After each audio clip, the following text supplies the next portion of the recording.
I kind of like the rambling intros though, because it just sounds like we've been talking for like 5 hours and nobody knows like what the hell we're talking about, right? Yeah. Exactly. Well, we just successfully had a rambling intro. I know. Yeah, it's great. I like those. Meta. I like those. Yeah.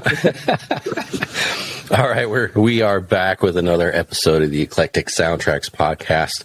I'm Vic, along with Mr. Skunk Manhattan. Today we're joined by Mr. Chris Mardini. And Chris, thanks for catching up with us. I know we tried to hook up a couple of weeks ago, but we were finally able to get this set up. And thanks for joining. Yeah, man. Yeah, that last time it fell through the cracks, but I'm excited to be here. Thanks for having me on. Yeah, no worries. I'm excited to shoot the shit with you guys. Oh yeah, we're good about doing that. We're good shit shooters. We're good. Yeah, you're about to. Yeah, we usually don't prepare at all, and we just kind of go off the cuff. So I thought today we'd talk about Skunk. You just got back from a trip. You went out to what was it, Vegas or San Francisco? Or both, or something, and then you went Vegas to NAMM. was in April, and then I went to San Francisco. That's right. And went out to the NAMM show. Nice. And have you ever been to one of those, Chris? What is it? A NAMM? A NAMM show, National Association of Musical Merchants, it's like really a big cool, musical flea market, right? Yeah. Yeah, it's like all these. I mean, this one was small relatively. It was still like big. It's a huge convention, but. Usually they're in January, and then they do a January one in Anaheim out in Anaheim, and then they do a Nashville one in the summer. But Gotcha. Yeah, it's really cool. Like the first time I went, you're just like, oh wow, it's like all these rock stars doing signings and all this stuff. And but there's tons of like conferences and seminars and people demoing new gear, and like every goddamn music company under the sun is there. So it's a cool thing, man. Like a rock convention type thing. Yeah, on the other side of the. Just music in general, but they've literally got everything from gear and recording stuff to violins and horns and guitars. It's chaos. Yeah. It's massive. But you are on the other side of the country. You're New York City, right? Yeah. Well, right now I'm in LA. You're in LA. Oh shit! Look at that. Yeah. Let me go change my shirt. I was like, I did this just for you, and you're like, oh no, it's that tourist shirt. Oh, yeah, I was there. I was there earlier today. So, so you just flew out to LA. So you would I just got in like 2 hours ago. I don't know if you can tell us a hotel room background, but okay, it's like that was me in Vegas. Yeah. Here we are live from the hotel. Yeah. Your hotel was a little bit different though. It was a little more affordable, right? My hotel? Yeah. I mean, it was because I stayed on the Strip, but during the week where it's actually cheap relatively. Oh, that's but then right, the weekend prices, they like quadruple. So then we like had a different place. I was just there for like 2 days, and I hated the Strip. I like Vegas. there's a lot of cool things, but the Strip, unless you're like really rich, you have to be like a white golfer or Tiger Woods to play to enjoy Vegas. That's the only kind of people that can enjoy Vegas. I just assume all golfers are white and rich. So yeah. This is what we do on this show. We profile. Yeah. So a lot of assuming. Yeah. We're super PC. Yeah. Absolutely. So you're from you're actually from. I don't know New York that well. I've been there a few times and I love it. But you're from the Village, Greenwich Village, right? That's in Manhattan, right? Yeah, it's like the Lower West Side, like downtown. You're not far from the Comedy Cellar, right? Right there. Dude, I fucking love that place, man. Okay, so I tried getting in there last summer, and I'm 20, and waited outside in this long ass line to get in. It's my turn to show my ID, and this guy like pulls me out of line, and I'm like, "Oh, are we getting like the special treatment? Or are we like going in through a separate way? Are we skipping the line?" Rockstar shit. No, you guys got to go. And so I've never been because they've never accepted my ID. So. Oh, really? Wow. Like, why do they want a 21 and up or what? Yeah. Wow. That's it. Okay. It's annoying, but I've always wanted it. Maybe next year. Yeah. The amazing part is that you're still young. You won't. There's no chance that you'll drop dead on this podcast. Like I can't say the same for myself. Vic is in good shape, so I think Vic's fine. But oh man, if I keel over Vic, you just finish it out. Yeah, I don't know, man. I do need to get back into shape, but I don't. Hopefully, I won't drop dead. Yeah, that place, I had such an amazing... I never win shit in terms of, like, some people are like win free tickets to this, and I never win. I always lose at fucking lottery shit and all that. And anyway, but right. one time in my life I got crazy lucky was the Comedy Cellar, and I couldn't believe it. It was unbelievable. Quick story. Like, so me and my buddy were doing the total, like, you know, New York touristy thing. He visited from England, and we went and did this whole big weekend in New York, and so we're doing all this stuff. And I was like, man, I've been to Dangerfields, I've been to a handful of comedy clubs, love stand-up comedy, and New York is like the place, right? Yeah. And so I was like, dude, we were down south, like you were saying. That's what made me think of that, because I remember being, I think, in Greenwich Village, and I was like, I think the Comedy Cellar's over here. Let's go buy. Didn't pre-buy tickets, didn't do anything, had no idea it was performing. Show up, and it's like there's like a list, like you said, right? And people are kind of standing around, and you're either on the list or you're like waiting around to hope. Well, we just happened to get so lucky where it was like, oh, well, we've got 2 more slots for this 9:00 show or whatever it is. Wow. And they were like, well, these guys have been standing here for a minute. I mean, we had not even been there that long, and I was like, oh, hell yeah. So we just fucking got in, dude. That's awesome. Then like Chris Rock showed up and performed. We were just like, holy shit. I'll never forget my buddy. He was just like, mate, guy, like we had him on the podcast. One of my best friends, he's like, he was in Lethal Weapon 4. Like, he's like freaking out. And I'm like, I know, dude, like it's fucking nuts. We're just sitting there like so 10 feet from Chris Rock. But yeah, it's pretty awesome, man. It is such a legendary place. And oh yeah. That's so cool you live there, man. It looked like a really, really cool area. Again, I don't know a lot about Manhattan, but that whole block, cool area. McDougal Street or whatever, right by Washington Square Park. I love that. Love that block. That's like one of my favorite blocks of the city. Yeah. So, and you're from that area, Greenwich Village? Is that where you're from? Yeah, right cool. There, like 5 blocks. I'd say like I'm like 6 blocks away from awesome Comedy Cellar. Yeah. Nice, cool, man. Yeah. Oh, cool. And I see, like, so you, I mean, you're really still really young, but you've got an album out. I forget now. When did your album come out? Was it last year or 2020? It was last November, I believe. Okay. Yeah, because you had put out some singles from that album, and I know you've got videos, which I really like I'll Try. Like, that's a really cool tune. Yeah, thanks, man. That was the first song I ever wrote. Actually. Really? Yeah, that's a cool song, man. Yeah. And then, Shadows. I think you have a video for Shadows and a video for Heard. So those must have, let's see, I'm just kind of scrolling here real quick. So Sleepless too, right? Was there one for Sleepless? Sleepless is an awesome song. Yeah. That's a great song. Yeah, that's actually probably my favorite. Yeah. That one's been through a lot. That one's definitely been through a lot. A lot of remixes, a lot of indecisiveness about that one. But yeah, I'm glad you guys like it. Mm-hmm. Yeah. And then this year you've got Pockets, right? Is a new single. Is that gonna be from a new album? Okay. I'm not really sure if it's gonna be from on a new album or not. But I'm definitely planning on putting a new project out real soon. I got a single coming out within the next month, which I'm really excited for. Making a video for that too. So it's big things coming up. Really excited. Yeah, I want to ask you about some of the individual videos and kind of who you worked with and stuff. But in terms of the music itself, do you tend to work with the same team, like of musicians and producer and all that, or you switch it up? I like, it's switched up throughout my career, which I'm kind of grateful for. I like having a diverse kind of repertoire of videos and music. Right. But, still having that consistency of like my own ideas, my own input. That's been good. I'm going back to, I go to college in St. Louis. So, I've been spending the past like 6 months putting a band together there playing live shows there and kind of focusing on like the college market and like, building myself up there or whatever.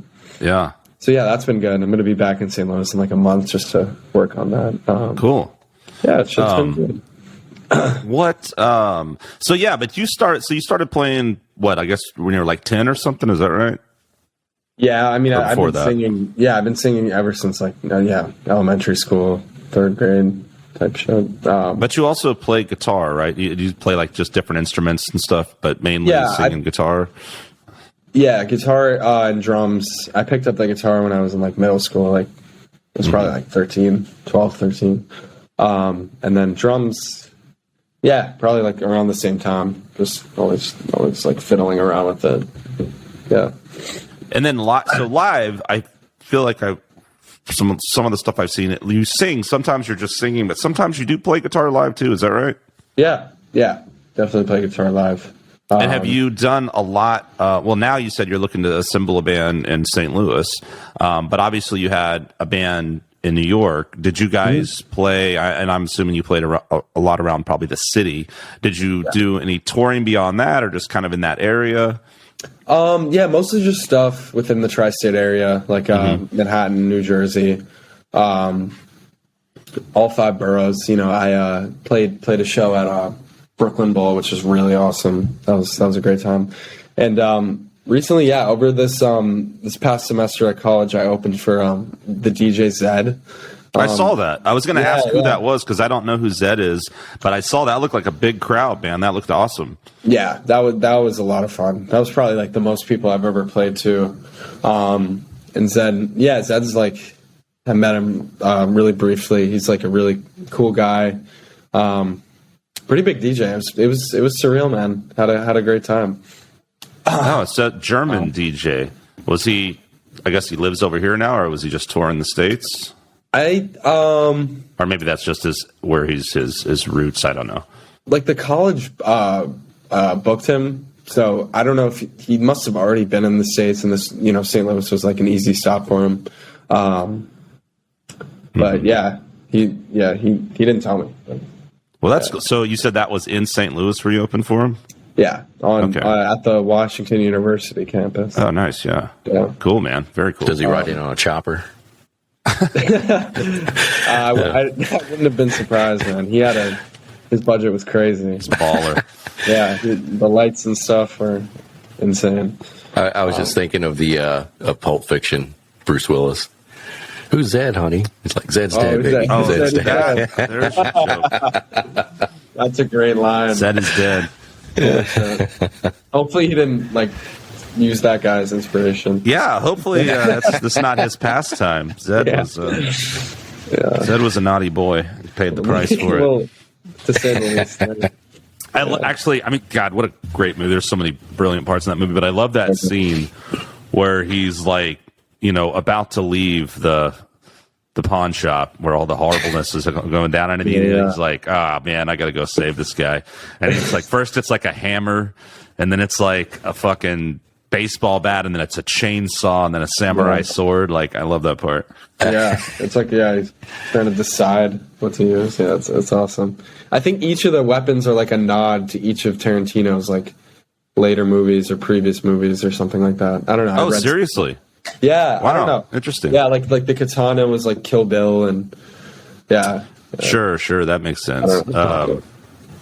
Kill Bill surprised me. The second one I was kind of like, eh. I mean, it was okay, I guess, but the first one surprised me because I wasn't sure what to expect, and I actually thought it was pretty cool, and even that little anime bit was really cool, and that whole thing was cool. And he's great with music, like so many great directors, Stanley Kubrick, and I mean, you name it, right? These guys, and of course Spielberg, and the guys, using brilliant composers like John Williams and stuff. But Tarantino's got kind of a style.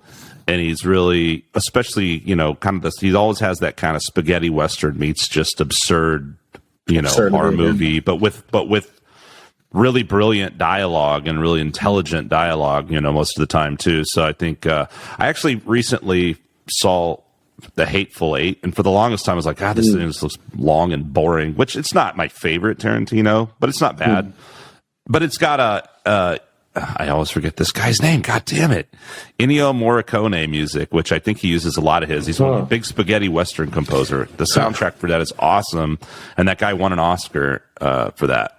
And then he died because he was 90. But yeah, he did a lot of that super famous Good, Bad, and Ugly. The shit that Metallica opens their shows with, Ecstasy of Gold, he wrote all that. Yeah. Oh, cool. Wow. Yeah, man. I think it's the one movie I haven't seen from him yet. Yeah, I haven't seen that one either. Yeah. It's good. It's aesthetically really cool, and it's kind of slow paced, but it's definitely, I'd kind of put it in the middle. It's not Pulp Fiction, True Romance. I don't think he directed that, but you ever see that movie, man? That's a fucking classic. You have got to watch True Romance. I think that's right there with Pulp Fiction, and just perfect movie, dude. I think stellar I definitely heard cast, of it. amazing, Yeah. and I think he wrote it. Okay. Yeah. Gotcha. Yeah, he's definitely one of my favorites. My favorite. Well, since we're on film, go ahead. No, I was just gonna say the Inglourious Basterds is probably my favorite one of his. Oh, dude, Yeah. that movie surprised me. I love that movie. It's so good. I will say, and I really truly think this. Like, there are a couple of scenes in that movie I think are possibly some of the greatest scenes ever, in right? cinematic history. Like the opening scene to that film is so fucking intense. I'm just like, holy shit. And then there's that one later where they're like in the bar and the guy finds out they're spies. Yeah. Dude, like those two scenes and Christoph Waltz, I'm just like, that is just some of the best shit ever, man. Yeah, that movie blew me away. I love that movie. Mm-hmm. So good. Yeah, that first scene just like gets you really invested right away. Yeah. Yeah. Oh, sorry. What were we gonna say? I didn't mean to cut you off. No, I mean, I was saying, since we're on films, like, what are some other like directors or some other like of your favorite movies? Yeah, I mean, obviously Scorsese. I mean, and pretty much anything he touches is just awesome. Christopher Nolan, Dark Knight, amazing. Trying to think who else. I used to love a lot of the Mel Brooks movies, like Spaceballs and I felt like I saw something about some Spaceballs sequel, but then this happens a lot where no way it's supposed to be some fucking sequel and it never they happened. Don't, dude. I hope know they don't, because not everything needs a remake. No, I agree. And especially, I mean, once in a while it's happened where something will go by for a really long time and then a sequel will happen. Like I feel like, well, they did Bill and Ted. I still haven't seen the sequel to that, but I feel like there's supposed to be a Big Lebowski sequel too, and I'm like, Jesus. Really? That movie's a perfect movie too. That's another. It's perfect. It's flawless, man. Yeah. So you're like, I don't know, it's tough. Yeah. Because you think about like the epitome of like shitty remakes of like amazing movies was there are two examples, either Borat 2 or Coming to America 2. I didn't see that. I mean, Coming to America. I love that you've got great taste in movies, even though like you're young. You know clearly you know your classics. It's like music. It's like you're not just like, who are the Beatles? No, you know what the fuck's going on over here. Like, one day they're going to remake Die Hard, and I'm going to be so pissed because Die Hard is another one that's just a perfect fucking movie. Mm-hmm. Yeah, but even with that, I feel like they made too many sequels.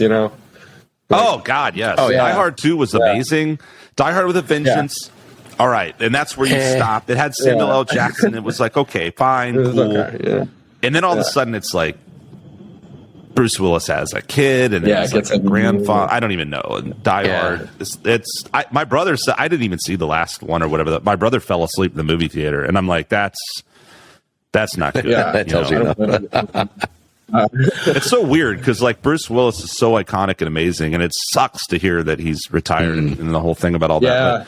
But, he's John fucking McClane, man, and he's made like some in Pulp Fiction, and he's made some of the greatest action movies ever. He's just was a total badass stud, right? But like he's also made like so much crap. I think Bruce Willis is one of those guys who just said yes to any script ever. Like I've watched several bad movies with my fiance because we just love watching crap for some reason. It's fun we literally were watching a Bruce Willis movie like this a couple weeks ago. And we're like we're like, wait, is this the one that we just watched? I don't think so. But wait, because it's the same. It's like he's a cop in a small town and something goes bad. And like we spent like 10 minutes going like, have we already seen this? We're like, no, it's a little less. He was in that Charles Bronson remake. What was it? Death Wish. I didn't see that, but he was in Death Wish. Yeah. I haven't seen that one. Yeah, I didn't even see the original of that. I think that was even before our time, or maybe it was like 70s, later. It's one of those things that probably had several sequels too, right? Probably started in the 70s and went into the 80s. Death Wish 29 or something. I don't know. Yeah, Scorsese too, man. Casino. I mean, obviously, Goodfellas. Goodfellas. Oh, so good. Wolf of Wall Street. Yeah, man. Love that one. Wolf of Wall Street. Yeah. Pure dopamine constantly. Just hitting You know what's goodness. hilarious? I love Matthew McConaughey in that movie. Yeah. He's hilarious. That one scene that he's in. Yeah. Amazing. It's like, fucking jerk off. Those are rookie numbers. You got to pump them up. My favorite, he uses the term like "feed the geese." It's like amazing. It's like phenomenal writing. What am I thinking? There's some other Scorsese ones that aren't, because you always think the mobster gangster stuff was Scorsese, but like he did Cape Fear. He did the remake of Cape Fear. Yeah, Shutter Island too. I saw that recently. That was amazing. Oh, I haven't seen that. Yeah, super. Like DiCaprio in that one, right? Yeah. Okay. Yeah. Is he in part 1? There's 2. What, Shutter Island or? Oh yeah. Speaking of Speaking of you meant 2 as in TOO. Yes. Also, yes. Yeah. When you said I saw it 2, I was like, "There's a Shutter Island 2." I got you. It was TOO, not TWO. And fucking the Departed. He did the Departed. Oh, yeah. Where you can hear. I love the way like. Jack Nicholson has no Irish accent except for like one time in the movie. He's like, if you find a baddie in the mashes, and it's like all of a sudden he's like trying to be Boston and like, dude, just be Jack Nicholson. Like, fuck it, you don't have to do. Nobody cares at this point. You're not a method actor or whatever you call it, right? We don't expect you to be. Who's that dude from Boogie Nights? Daniel Day-Lewis. No. Speaking of great. Speaking of great, what do you call them? Character actors, right? One of the best is Gary Oldman. And he's in True Romance too. Gary Oldman, man. He's always somebody different. He's awesome. Yeah. He's the guy. Doesn't he play the commissioner in the new Batmans in the Chris Nolan one, right? Christopher Nolan. Yeah. Which is that's still new to me. I can't keep up with all these fucking Batmans, right? But because I just recently saw that one with Christian Bale. That was Batman Begins, right? Yeah. That was the very first one. And so, but now there's like another Batman again, I think. There's a new one, with Robert Pattinson, which I didn't love. Like, I liked it, but I didn't, love it. There's, and then I saw some crazy shit with William. Nowadays, you don't know if it's just someone doing some fucking Photoshop shit or a joke. Willem Dafoe is the Joker. Yeah, I saw that. Looks accurate because he looks creepy as fuck. That would be awesome. I mean, I'm all for that. But how many times are they going to remake that character? You know what I mean? Yeah. They're going to keep doing it. Yeah. Well, as long as they keep selling, Yeah. True with anything, honestly. But I feel like I was going to make a bad Batman joke, but totally forgot. So I guess we should get back to music. Although, this is like Vic said, we'll just derail and go all over the place. Per usual. So, I got a good segue though. Speaking of the visual medium, right? So tell us about some of your videos. Someday, which was the song you mentioned, Vic? Was it Someday? I just said the wrong song. Sleepless, I think. What am I doing? Do you have a song called Someday? No, Sleepless. All right, Vic. Nobody knows. Maybe. Vic, you're going to edit that out. Sleepless. Sleepless. I'll just dub over. Yeah, I love that song. Someday by all right, Sleepless. There you go. Yeah, like the bad fucking TV movies, man. Back in the day, it's like stupid, like Samurai Cop. Or when they play when they play like an R-rated movie on TV or something, and they have to like dub over the first. Get the fudge out of here. Yeah. Anyway, no. Sleepless, and I think I'm trying. See, this is the problem. I'm trying to multitask, and I can't. No, you're good, man. I can't chew gum and pat my belly and walk. Saying belly sounds weird too. Belly. Sometimes I say a word so many times it just loses all meaning. I feel like certain words. I know this isn't proper in today's sensitive, non-binary landscape, but I just, to me, like certain words like tummy. It's like a girl word. Like a girl's like, my tummy hurts. Yeah, I'm like, I'm sorry, your tummy hurts. And like, I'll say it behind closed doors with my girl, but I'm not going to be like, Vic, my tummy hurts. You know what I mean? Yeah. It's just not a very masculine word. Soft. Yeah, I'd totally laugh at you if you did that. You're such a jerk, Vic. Yeah, such a jerk. Anyway, your video for Sleepless. I really dig. I mean, all these videos are really cool, and they've all got a different aesthetic. But so yeah, tell us about some of this. They might be labeled on the video, but you're working with different people in all these, right? Mm-hmm. Yeah, this one I worked on with Shantie Midnight. And our Royce Gersh. They were absolute pleasure to work with. We shot it. We rented out this little like photo studio thing, gallery. It was like a white backdrop basically. And just spent the whole day shooting that. The girl in the video is Jessie Bisbee. Met her for the first time there. She was really cool. It was a lot of fun, just a lot of improv. We didn't really have we didn't have all like everything planned out when we started. So a lot of it was just kind of, came up with ideas on the fly and went with them.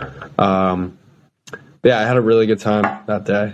Filmed it a pretty long time ago. I'd say like 2.5 years ago, maybe almost 3 years ago, but yeah.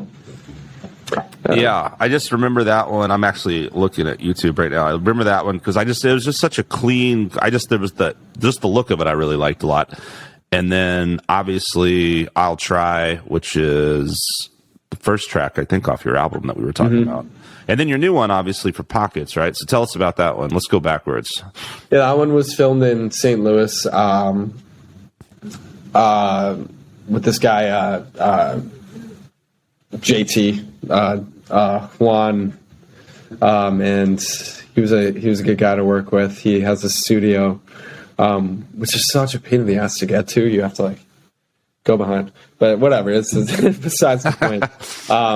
He has this really, really cool projector, and basically for most of that song, there's just like this projector thing happening, this like pattern with these colors happening behind me. Yeah, dude, exactly. It looks kind of vintage. Looks cool. Yeah. And it looks really cool because it looks like you wouldn't guess that it was a projector. Like you'd think those things are like really there. And so, yeah, I was really happy with that, with how that came out. I feel like it fits the vibe of the song. And again, that one was cool too, because, I didn't have like, I try not to be too limiting with like, treatments or anything pre-shooting, like before shooting, just to kind of, go with the moment, go with how everyone's feeling. And, I like to take insight or advice from other people too. So now with this one being in St. Louis and you're playing, it looks like you have a trio playing here. Oh, it's just a drummer. You're playing guitar and singing, then you got a drummer. Is that like someone you actually play with, or was that just is that someone you play with in St. Louis? Or I had met him before. But I'd never like played a show with him. I know him through another drummer who's a bit on the older side. But we thought this guy, he's younger, so he fit better, I think, with the video. I was like blown away when he was playing because he plays with such emotion and he's really animated with his, with his arms and shit like that. Which is exactly what you want in a music video. In a video, yeah. And then I love that. Yeah. And I love that you're just like, I did this video with this guy and not like, I don't know, not that anyone else is necessarily like this, I guess, but I feel like some people don't want to like talk about their teams or who they work with. You know what I mean? And I'm always like, I always want to like throw props to people, that I work with. And it's same as you. I think it's really cool to work with different artists, and they bring different things to the table, Yeah, I mean, I don't know. If someone's going to go over and look at my YouTube or look at my Instagram or something, it's not only me doing all the work. So like, why, why not shout these people out? They really helped me and they've been great. So yeah, they deserve it. And so how do you find these different people? And I'm sure, probably different in each case, but do you seek out people that you have seen their work or a referral? Like, what are some ways that you get in contact with these different directors, filmmakers, et cetera? Yeah, I mean, a lot of the time it's just through people who I've known for a long time. Like my manager, who I've known for a long time, introduces me to a lot of people, gotcha. Which I'm pretty thankful for. And then, I go to at college, there's a lot of resources there for like music and things like that. I mean, a lot of times it's hard to, find musicians or students that take music and writing music very seriously at a school like mine, because a lot of people are just like solely focused on their academics. But I have been able to find people to make connections to, other people, and, just works out. One of the advantage also of college, I would think too, is like you're going to have, if you're the guy in the band, it's like, oh, well, hell yeah, that's, they're going to come out. It's much easier to draw when you've got that demographic, kind of body right there, sort of, what I mean? Yeah, and that's the angle I've been trying to work, and I think I've, thus far I've been doing it pretty well, I think. Yeah. But I just want to, keep doing it. Yeah, congrats, man. That's impressive. Thank you. Let's go to. I'm just gonna run down through your videos, actually. So going to Heard. Mm-hmm. That one actually might be my favorite out of all the ones that I've released. It's pretty visually interesting. Mm-hmm. Tell us about this and these effects. Like, how is this? I mean, I'm obviously like. Some of this, it looks like you're playing maybe in front of a green screen or something, but I don't know, or maybe not. I don't know. How does this work? Who did this? My friend Nick Wolf made the video, and a lot of the video of me playing, it's like heavily edited. It's just footage of this video I took a while ago of me playing at Brooklyn Bowl with the band, and it's just like edited to like fit the vibe of like the video. And I first saw it and I was like, oh my God, like this goes like perfectly with the music. The song is a lot about disassociation and isolation, kind of like not knowing where to fit in a certain industry or a certain society. And I think the video does it justice, and just kind of like just figuring out your place and just like going through like the infinite amount of resources and distractions that the world throws at you. Yeah, this video is like, I'm scrolling through it as you're talking about it, and it's super badass. Yeah. It's very much up my alley in terms of like, I love all the imagery of and the little pigs and the sheep and the I was going to say the herd of sheep, right? Just kind of following stuff. Cool, man. Yeah. This video is. I definitely recommend people check this out. It's awesome. Yeah, thank you. Mike Wolf, you said was the name of the guy? Nick Wolf. Nick Wolf. Yeah, that's killer, man. Okay. Yeah, he has his own band too. Wolf's Child, I think they're called. Shout out. What'd you say his band was called? Wolf's Child. Wolf's Child. Where's he from? Where are they at? I think right outside New York. I'll have to double check on that, but yeah, right outside. Back to New York, actually, for a minute. What are some of your favorite venues there? I'm curious. Oh yeah, that's a good question. That I've played. I mentioned Brooklyn Bowl earlier. That's an awesome spot. I love Mercury Lounge too. I've been playing there for a while now. The Bitter End is this one place. I don't know if you guys have heard of it, but it's like New York's oldest rock club, and that's kind of really some of my first shows out were there. They have like this like Sunday night like. What borough is that in? Manhattan. Oh, okay, pretty close to my house. It's by it's pretty close to Comedy Cellar. It's like a few blocks from it. I'm trying to think what else. Rockwood Hall is another one that's like East Village. And yeah, it was fun, like even being in high school and like playing at these shows in the city and just having my friends pop out. Yeah, that's awesome, man. Yeah, that would be awesome. It's kind of what motivated me to like keep doing it. Now in New York, oftentimes you do you just kind of show up with your guitar? They tend to have a lot of stuff backline because it's just such a logistic pain in the ass. Is that pretty common? So I use a Kemper, which is like okay, sure, no problem there. Yeah. Yeah, so I mean, all you need is to go through the PA, which is what I usually do. Yeah. If they have an extra amp or if they have an extra cab, then I'll go through the cab. But yeah, that certainly makes it easier on your end. Yeah, 100%. Either way, love that thing. Yeah, dude. My last album, I actually did pretty much all on a Kemper, and really? Sounds great. Yeah, they're pretty awesome, and that digital technology and amp modeling and all that has really come a long way. I'm seeing so many people nowadays using obviously the Kempers and what are the Line 6? Is that the Helix or something? And I've heard of that Head Rush, all those things. They sound great, man. We've talked to a lot of people that were talking about Kemper, like in the past shows. Like they use it. They're worth it. It's one of the like best cops and one of the best purchases I've ever. Yeah, agreed. So good. And especially nowadays, I mean, I've been looking more and more like at this NAMM show. It's just that they had this little Black Star. It's actually a little 50-watt head, but what's so cool, it's super light, and it actually comes basic when you get it. You can just run software off your computer to do all the amp or all the cab modeling and effects, and it comes with this whole thing, a USB. And I've got a Black Star head, and I was like, oh wow, is that new, the USB? And it was like, no. I was like, oh well, I'm just used to toting it around old school style with my cat, which it sounds great. I fucking love it, but from a practical sense, with a lot of guitar player I play with in a few bands. He got a Head Rush, and it loves it, and it sounds great, and it's so simple and so more compact, light, especially if you're touring. You don't have all these cabs and all this shit. So I think more and more people are going that route because it's practical and it sounds great.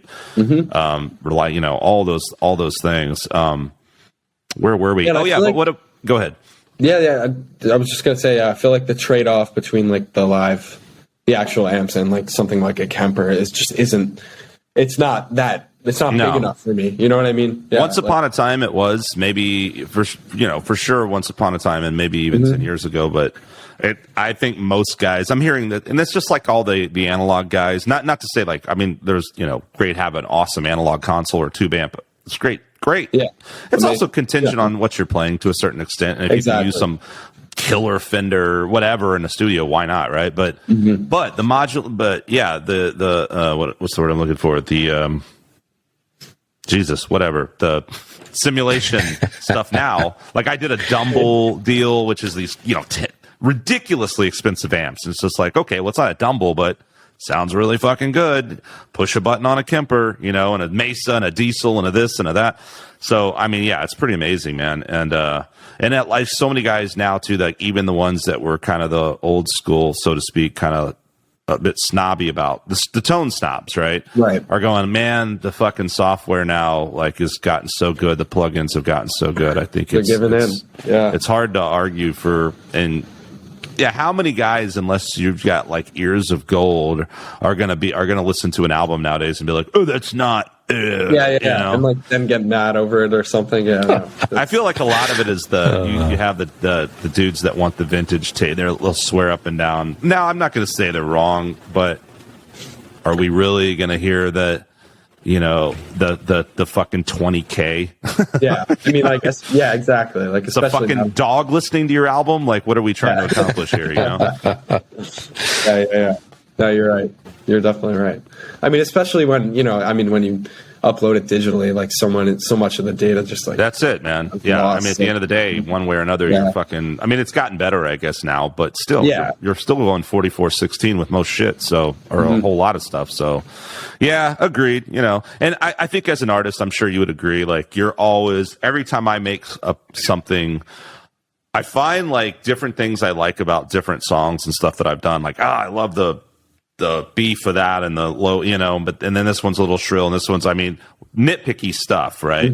And so I think as hopefully like, the journey goes, you kind of find a little what you like about each thing, and you're always trying to create that perfect product, but at least for the artist, it probably doesn't exist, right? Like, I'm not going to listen to your music and be like, oh, that vocal's a half dB too low for my taste, but like when you're actually involved and you're doing your own stuff, like that kind of shit will drive you crazy. You know what I'm saying? Like, yeah, I know exactly what you're saying. All like it's there's so many bells and whistles in something like Logic Pro X or like Ableton, you know, it's like, it's so easy to just get distracted from like your creative vision or like whatever, you know. That I have really come around to the value, and you know, I've worked with people in the producer capacity too, but I've come around to like, and not that I, you know, was just doing like all kinds of immaculate music on my own anyway, but like the value of a producer, because like you just said, as the artist, for me, I want to be in that space. I'm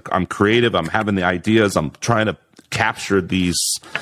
And if all of a sudden you're going like, well, let me scroll through 5,000 fucking amps on a Kemper or, you know, all these plugins, it kind of, and I'll do that to myself. I'll obsess and go down that rabbit hole. And sometimes I think when you're with someone else that is kind of handling that, and they're like, no, I think we should go with this. No, this sounds good. Like, you know, and you kind of put a little trust in them, keeping you in check, to keep you out of that rabbit hole, right? Mm-hmm. Yep. Like, I feel like that is definitely cannot be understated. And I think you start to see where there's that team. Not that you can't do it yourself, but it takes a lot of focus and discipline to do that, and to jump through those hats. And I really, myself personally, I enjoy if I just have that one hat on, that I can kind of be in that moment at the time. Agreed. You know?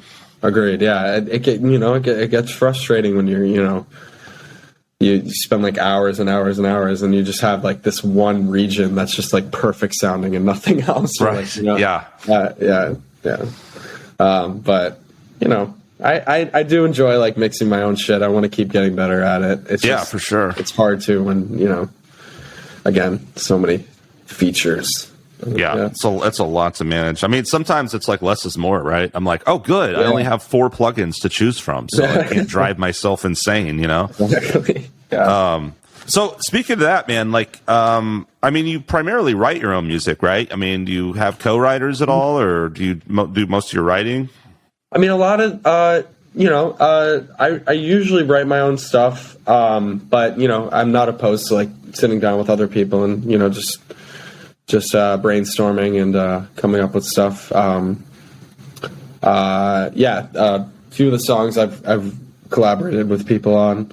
I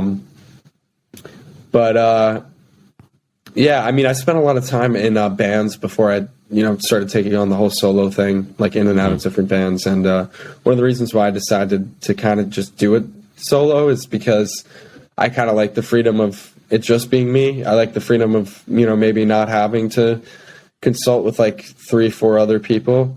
Totally get it, man. Just a creative control. But then there are also deficits to that, because then you don't have as many people, you know, promoting your shit as much as you do, or they're not invested in it to the degree that you are. Yeah. What I think is cool, and I've realized for me, and I used to write, I mean, still do, even though we don't live in the same city, but my brother for years, and we just, you know, when you've been with someone, whether it's a brother or a musical partner, producer, or whatever, you have that trust, and you can really cut the shit. Drop the ego. Yeah, that sucks. Yeah, you know, no, that's awesome. But that's so important, right? And I think I've realized, I think with myself, that's how I tend to write. It's like either I or he would write kind of the bulk of the song, and the other guy would fill in the gaps. And then you get in a room with a band, and like when you get that live drummer, well, then that brings another element. So I like having that, not just getting in a room, and not one size doesn't fit all. That works great for some bands, and I've done it with bands. But like you, I much prefer to just like roll with something when it comes, create, you know, it's usually a verse, you know, an embryo of a song or a bulk of a song usually these days. And then you take it to that place, and the collaborative group puts all the spice on it and really kind of, or puts the salt and pepper on it, Vic. Am I right? Yes. 100%. So, you know, seasons the steak there for you. Huh? Yeah. Seasons. Inside joke, dude. Like, sorry. I was going to say, well, I'll tell you the joke. It's funny, right? So, what did you say? The pepper? I said, puts the salt and pepper on it. Salt and pepper. Yeah. So it wasn't the way we met, but it was pretty on when Vic and I knew each other. We've known each other for a good 15 or more years now, I guess. But we actually met in a Spanish class, and which was just kind of goofy and fun. Like and your school or? Yeah. We were. Oh, cool. I got you. Yeah. And then we so then we became friends, because we just had a lot of similar, you know, we like to listen to music and liked a lot of the same stuff, and like to drink beer. So that was that, you know. There you go. And Where the fuck was I going with this, Vic? Salt and pepper. Oh, yeah. So then I had done some like private lessons and stuff, but my first teaching job, like officially at a school, I've been teaching forever now, but like, so I was like doing guitar lessons and stuff, and like Vic came in and he knew the guy too, and the dude that I worked for. Jesus Christ! And the guy was he tried way too hard, man. And it just had to be cool. And you see her, fucked her. And it's like, all right, dude, thanks for but like that kind of stuff. That's like one of my number one pet peeves. But no, anyway. I can't stand that is for me too. Like just arrogance. I don't like that kind of. I'm not. Yeah, I mean, humility is paramount, man.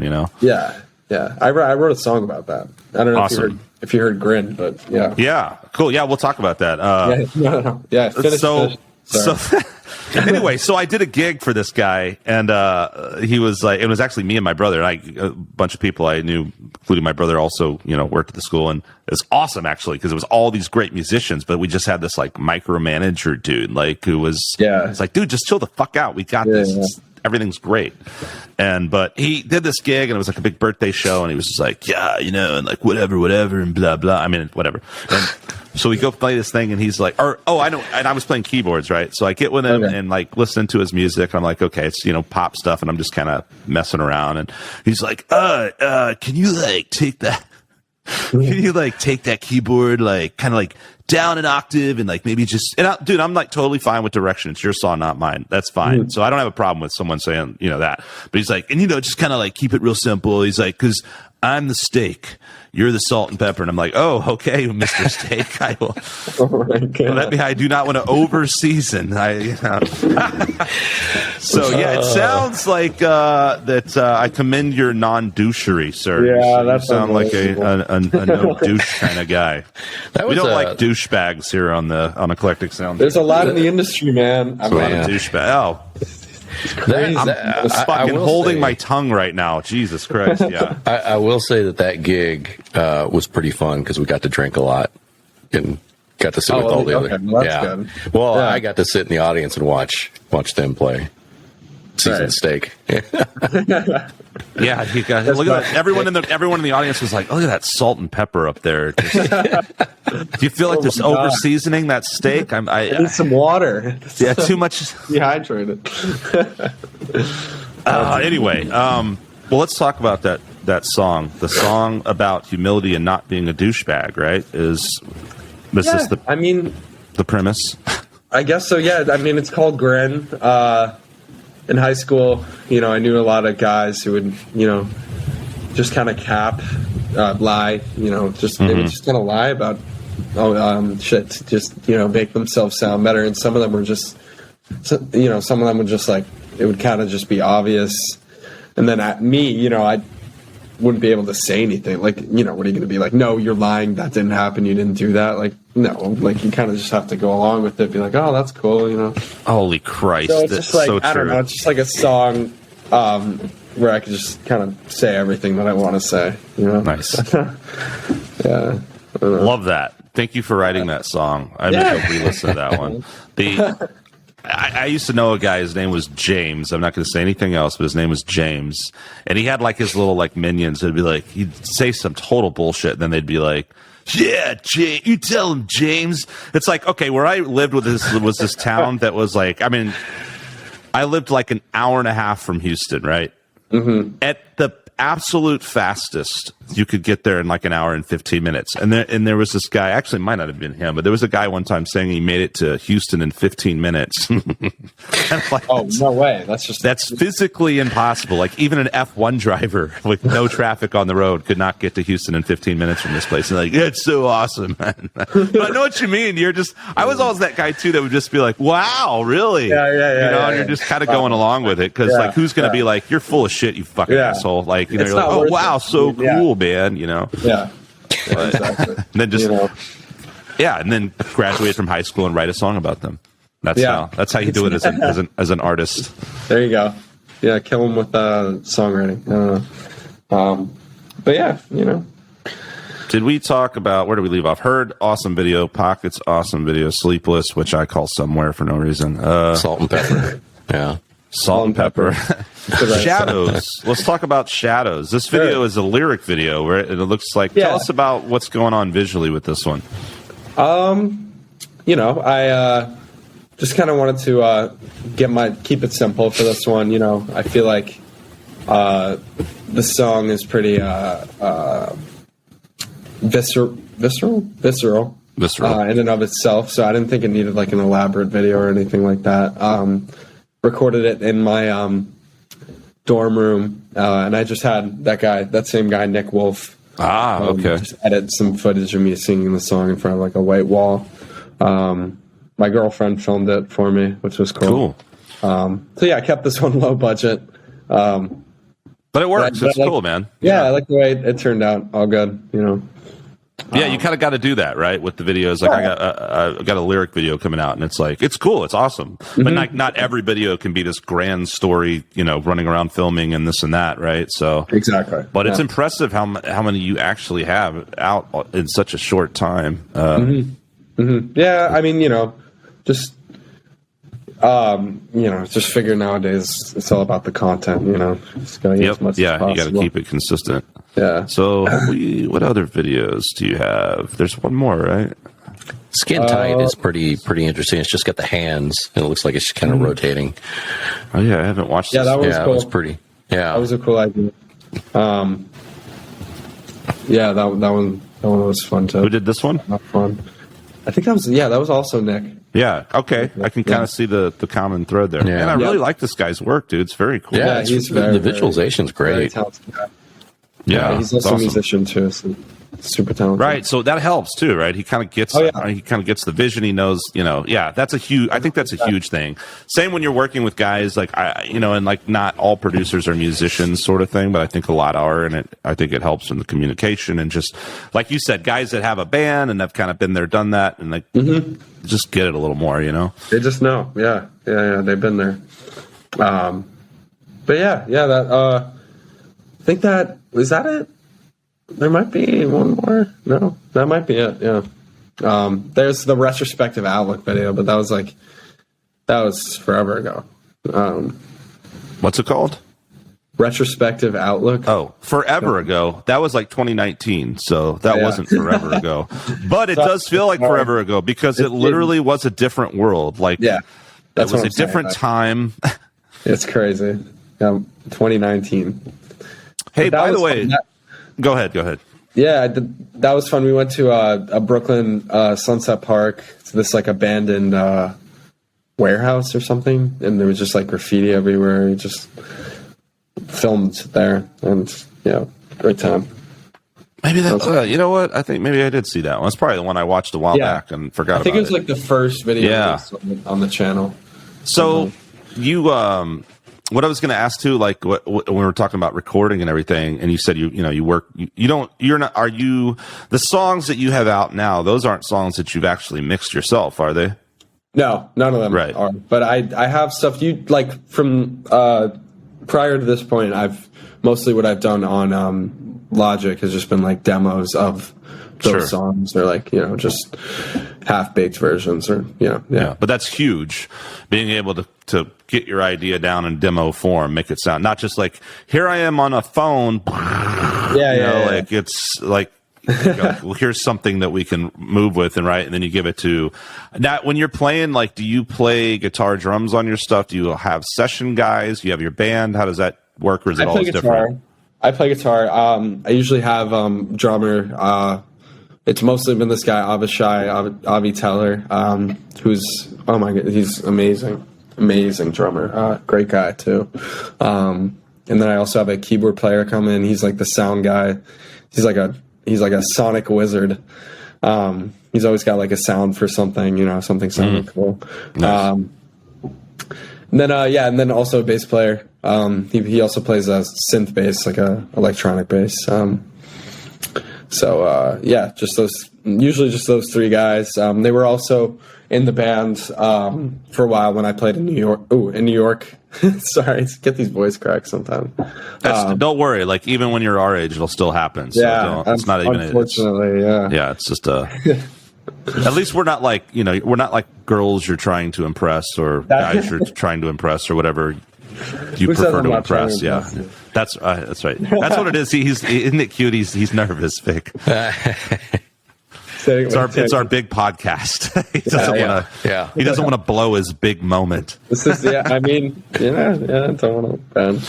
Nah, dude, no worries, man. Thank you, appreciate that. hopefully everyone's forgot by now. But. No, Vic will. He'll remind everyone, right? No, he'll edit it out along with editing out me not knowing the name of your song. Oh yeah. What'd you call it? Sometimes. Maybe he can like work magic where he puts the two together, and I'm like, so let's check out the video for Sleepless. That's funny. Let's see. God damn it. Your voice cracking really fucked me up. I lost my train of thought. No, okay, here we no. Damn it, man. Get your shit together. We run a tight professional podcast here, and you're fucking ruining it. Vic, what are you looking at over there? What you doing, Vic? Nothing. Naughty America again. You gotta yeah. The code still works. So, what I was going to say was, okay. So yeah, talking about the musicians now, recording wise, do you use different studios, home recording? How does that work? Yeah. So I most of the stuff I've released thus far was recorded in this studio in New Jersey. Okay. It's called Sound on Sound. Great spot. And then, I mean, pretty much everything else, I'm trying to get better at, recording my own shit in Logic. Again, it goes back to the reason why I wanted to start my own, solo thing is, full creative control. Right. Or, just kind of having a vision and being able to just like translate that into, onto a DAW. But I just want to keep doing that. Do you know, since you live kind of in the area, are you close to the East Village? Yeah. Do you know a place? Yeah. Do you know a place called East Sound Studios over there? Or East Side? Is it East Side? I can't believe I'm fucking forgetting it. Oh, I don't. Christ. Or East Side Sound, maybe? Hold on a second. Yeah, we had this dude, Mark Urselli, on the podcast. Actually, he mixed an EP for me a few years ago. East Side Sound Studio. Yeah, East Side Sound's pretty badass, dude. It's right here. In your neck of the woods there. Mm-hmm. I'm sure there's a gajillion fucking studios in the city. Yeah, I mean, I've really, I've done like stuff in New Jersey just because like it's a little cheaper. Like usually, a high-end studio in Manhattan's gonna like cost you like a lot. But if a label's willing to pay for it for me, by all means. Yeah, there you go. That's it, right? Old school model, like label do everything. Pay. Yeah. No, I mean, I guess it's not like that anymore, but. Yeah, and I think it's cool. Like, I mean, no matter what, like, even if I'm like really satisfied, I just think there's so many great musicians and producers and studios and stuff out there. I'm always hearing new stuff and going like, oh man, I want to, I'd love to work here or work with this person on a song. That's the nice thing about singles too, is like you're not committed to 10 or 12 songs, and I think even for any, like, especially younger, newer bands, right? I think it's like go in, and a lot of people will probably say, come in and do a song or 3 songs. Don't try to fucking dive into an album if you don't know what you're doing. Right. Feel it out. How's the vibe? How's everything working? Can you afford this? Do you know what the hell you're doing? Do you need to go back and learn what to do? Because I've done everything wrong. Like I was always like, jump in and record an album and then be like, oh, I have no idea. This is terrible. Oh, let me polish a turd for a year. You know what I mean? So yeah, but it's cool because I think it's always a learning experience. And nowadays with the tools out there, like you're saying, like as you're doing this and meeting people and working with them, you're also refining all your own skills, both as a songwriter and a player and as an engineer and producer, Yeah, just, trying my best, to get into like every corner of, making music is just not only be good for me. So forget if I asked earlier, why are you in LA? Is it like vacation or are you working out there? Oh, it's, it's mainly for this photo shoot. It's a photographer asked me to come out, take some pictures. Super excited about that. Yeah. Nice. What? And I'm also gonna meet some friends out here too. In the meantime. What part of LA are you in? I'm staying in West Hollywood right now. Okay. Yeah, it's nice. Great weather today. I had not been to West Hollywood in I don't know how many years. I lived in LA years ago, but several areas. But I hadn't been there, and I finally went to the Viper Room, man. What is that? You should go not familiar with. If you're down there, you're right there on Sunset Strip with the famous like Rainbow Room and right. Yeah, I know that. The Whiskey a Go Go, but the Viper Room is right there too. Now I don't know if this is true or not, but I've heard there's rumors that the Viper Room might shut down, which would suck because that's one of those, like, it's a pretty legendary club, right? It's not like whiskey status, I guess, but Johnny Depp used to own it and blah, blah. I don't know what the fuck, yeah, a lot of great, this is terrible. I'm laughing, but a lot of great bands have played there and celebrities have died in front of it. That's kind of like, it's, so don't go die there, but like, but dude, it's cool. It's weird because it's super fucking small. And I'd heard about it, never went there when I lived there, had never been there, finally went there. And do you know who Joe Bonamassa is? No, but it sounds kind of familiar. You know who that is, Vic? Yeah. Yeah. So Joe Bonamassa is like a disgustingly good guitar player. Like he's one of the kind of top dudes in the world. And he's played I think he had some DVD, probably been at least a decade now where he played. What's that famous place in London, like Royal Albert Hall or some whatever the hell, right? One of these. Yeah. It's just a sick fucking DVD with like two drummers, this giant band. I mean, he's very, very well renowned on all these guitar magazines, blah, blah, blah, that kind of thing, right? Well, anyway, he popped in and played this dude, Jared James Nichols, who I've seen play before. Great player. Saw him a couple of times out there. And he's, I guess, just friends with Joe Bonamassa and was staying with him while he was out there. So he's just like, hey, we got literally like this club is really small. Like, I don't even think maybe like 300 people, if that. Like, it was fucking packed to the gills, small little club. So it's like a awesome, rock show in that sense. But all of a sudden, he's just like, yeah, Joe Bonamassa hops up on stage at this little bar. And it was just kind of like, holy shit. Oh, cool, man. It's one of those kind of spots, though. You know what I mean? Like where anything could kind of happen type deal. But yeah, if you're out there and you have some time, you got to check out, see if there's anything happening on in some of those clubs since you're if you were in like Venice, I'd be like, fuck it. You don't want to deal with that driving. But since you're like right there, Right there, yeah. And I love those little intimate spots too, especially when they're packed. That's some of the best shows I've seen have been at places like that. So yeah, man, doing the Hollywood thing proper. Yeah. Have you been out to LA before? Or? Yeah, I think like 4 years ago, but only for like a few nights.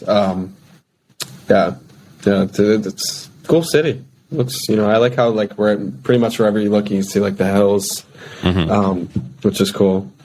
I remember when I had never really, I had done some traveling that I don't like to talk about because it involves Civil War reenacting, and I'm still upset with my parents for ruining my childhood. But that's not for this podcast. So that was a thing that happened. That's crazy. So I saw a lot of the East Coast battlefields. Which is beautiful.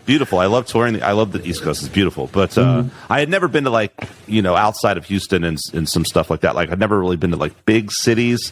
And the first time I ever I went to LA, I was just like, whoa, wow, LA, so cool and all this. And then, and then I moved out there and then became the guy get the fuck out of the way, you tourists. It's just stars. Who cares? Once you live somewhere, you're like, it's New York. Fucking get over it. It's like rats and tall buildings. Fucking idiots. But then after I had lived in LA, I went to New York and I was just like the same thing happened to me. I was like, oh man, LA is stupid. This is amazing. I was just like, holy fuck, dude. New York is so next level. The only thing I would have trouble with LA is the driving and the traffic. Horrible. It's horrible. Especially for someone who's never had to deal with driving, really. It's horrible. I know people that have moved to Austin that don't even fucking drive because they're from New York, and even when I went to San Francisco, I mean, the first time I was taking public transit, and it's just not something I ever really. When you live in Texas, you just don't do that too often, unless you have to. I just because it's so spacious and things can always grow outwards, but you get on these San Francisco or New York, it's like there's no way to expand. It's all right there, and you don't want to drive in that shit. Yeah, no, not at all. Not at all. No, dude, you're constantly going like 20 miles an hour, and you're always almost hitting someone. It's like that was the most stressful thing. I remember when we went to New York. We went to we played this. Well, I think I've only played in the city once, but we played. I played in the Brooklyn Alamo Draft House. I'm going to be there again this year too. I can't wait, man. It's super cool. But played this club in Brooklyn called Lucky 13. Do you know that place? That's cool, man. Is it a bowling alley? No, it's a bar. It's just it's a bar, and it's just covered. The walls are just covered with all these like posters and flyers from all these badass bands. And gotcha. It must have a pretty cool history. It was cool. It was a cool place. But I remember like first getting there, we actually got really lucky with parking in the trailer and the whole thing. But then we drove around for like 2 hours after the show trying to fucking park just to stay at this dude's place in Brooklyn. It was insane. Yeah. Hey, and then when I wanted to go there again, I talked to the guy and he's like, "Well, it's like $80 toll just to get into the city." And I was like, God damn it, man. Jesus like, Christ. Or maybe he just lied to me. I don't know. Real quick, do you remember that South Park episode, the Guitar Hero episode? Oh, that's the best. Yes. It wasn't Stan all burned out playing in a bowling alley? Yes. Right? Yeah. I don't know. Yeah, he was like the retired guy, or he had. Yeah. Their whole career had happened, and they'd all have been through the drugs and all the stuff, and then he was like playing at the bowling alley, and people. I was going to say Skunk doesn't play bowling alleys until he finishes Guitar Hero. Then then you'll see him in there. Yeah. No, I think there is a bowling alley too in New York called Lucky 13 or something like that. Hell, it looks like that's where I'll play next time I go to New York. No, yeah, I mean that place I talked about, Brooklyn Bowl, is also a. Oh, really? Okay. Yeah.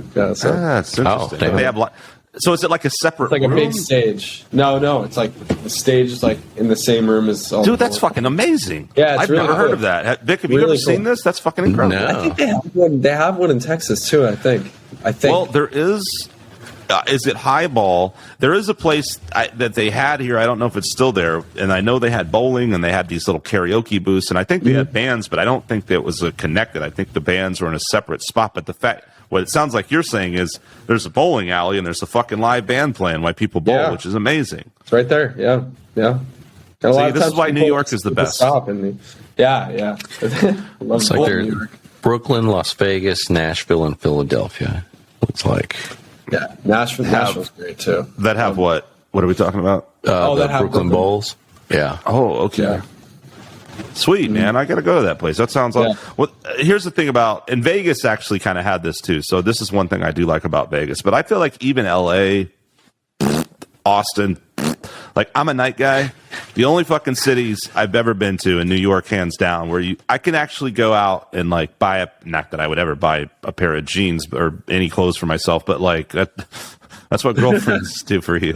But like, I remember like we went out to eat and then we like went to Old Navy or some shit at like 4 a.m. and it was the best, dude. I just love that.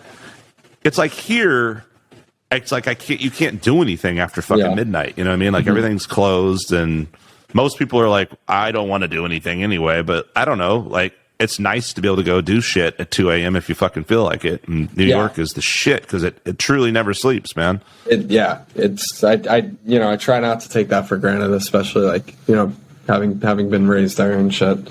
And it's crazy. I remember I went to it was like touring colleges or something, and I was in like where was it? It was like Charleston, North Carolina. And everything closed at like 5 p.m. It was like unbelievable. Like I genuinely couldn't believe it. Like, yeah, it's fucked up. Fuck that state.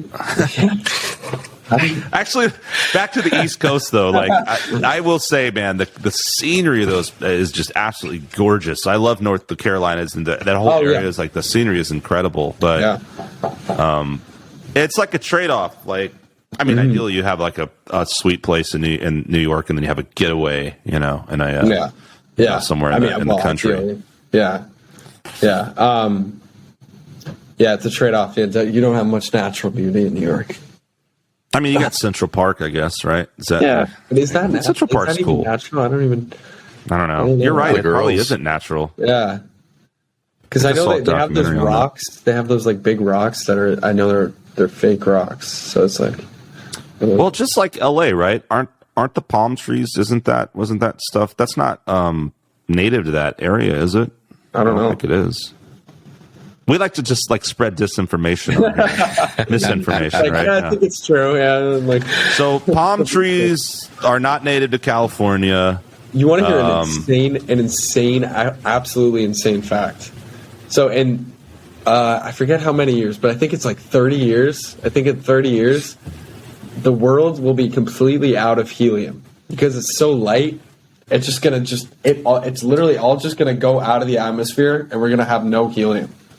Like no balloons. Well, I mean, I'm not saying you're wrong. What was your source, though? Was it Alex Jones? You don't even know who Alex Jones is, probably, but I mean, Alex Jones is like our local psycho hero.